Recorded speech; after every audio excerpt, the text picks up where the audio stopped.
escalation. I repeat, any internal rebellion is a deadly threat to our state, to us as a nation. It's a blow against Russia, against our people, and our action to defend our motherland against such a threat will be harsh. All those who deliberately went on the path of treason were preparing an armed rebellion, were preparing terrorist attacks, will be punished inevitably. They will be held accountable, but they will be held accountable by law. The armed forces have been given the necessary orders. Additional anti-terrorist security measures are being imposed in Moscow region, and a number of other regions. Decisive measures will be taken to stabilize the situation in Rostov-on-Don, which still remains difficult.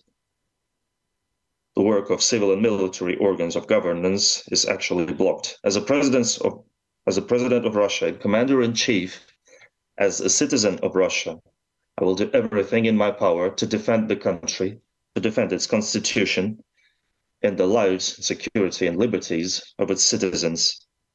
And the one who organized and prepared the armed rebellion, who turned weapons against their combat comrades, have betrayed Russia, and they will be held accountable for that. And those who are being drawn on into this, I call upon you not to repeat the previous mistakes, and stop any participation in criminal actions. I'm sure that we will defend and protect what is dear and sacred to us. Together with our motherland, we will overcome any ordeals, and we will become even stronger.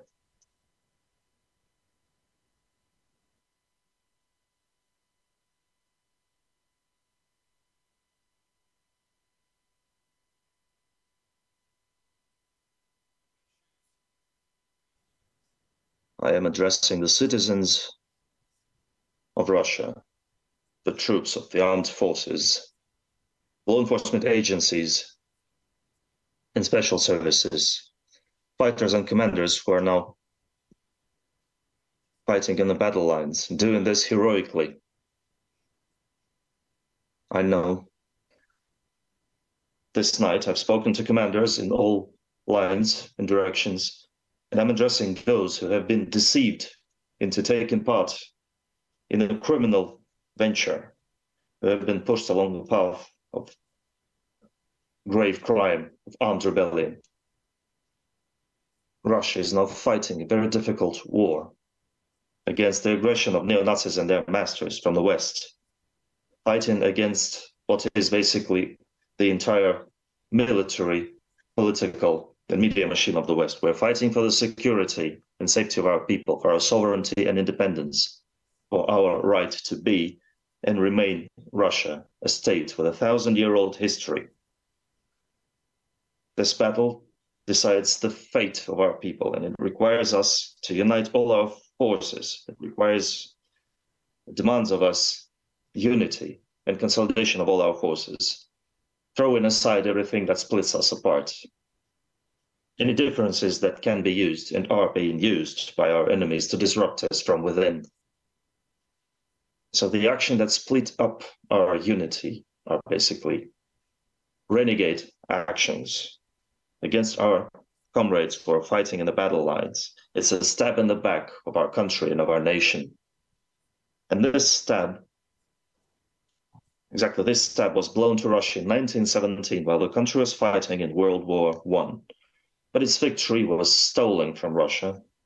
Intrigues, political agendas behind the backs of the nation and the country led to huge catastrophe, disruption of the army, and the loss of huge territories, and ultimately the tragedy of the Civil War, where Russians went up against Russians and brother went up against a brother, and profits were made by various political adventurers and international political forces that were tearing the country apart.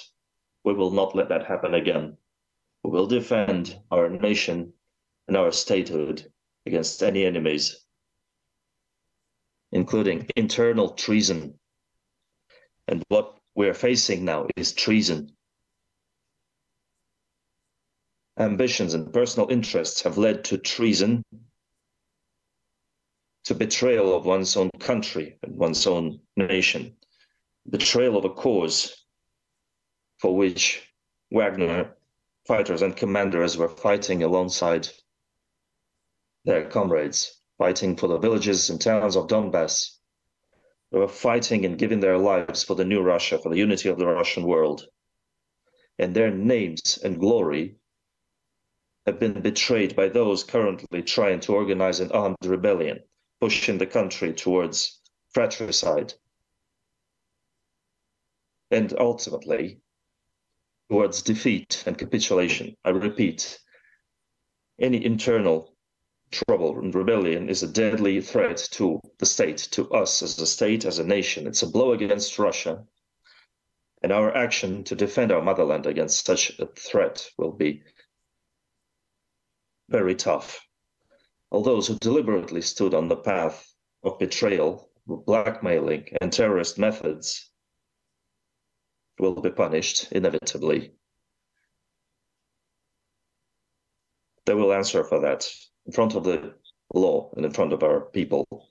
The armed forces and other agencies have been given the necessary orders. Extra anti-terrorist security measures are being imposed in Moscow region, and a number of other territories. Decisive measures will be taken to stabilize the situation in Rostov-on-Don, which still remains difficult, with civil and military authorities essentially blocked. As a president of Russia and a commander-in-chief, supreme commander-in-chief, as a citizen of Russia, I will do everything in my power to defend the country, to protect its constitution, to defend the lives and security and freedoms of our citizens. And those who organized and prepared this rebellion, those who put up weapons against their fellow comrades, they have betrayed Russia and they will be held accountable for that. And those who are being drawn into this, I call upon them not to do this fatal mistake and do the only right thing, to stop taking part in criminal activities.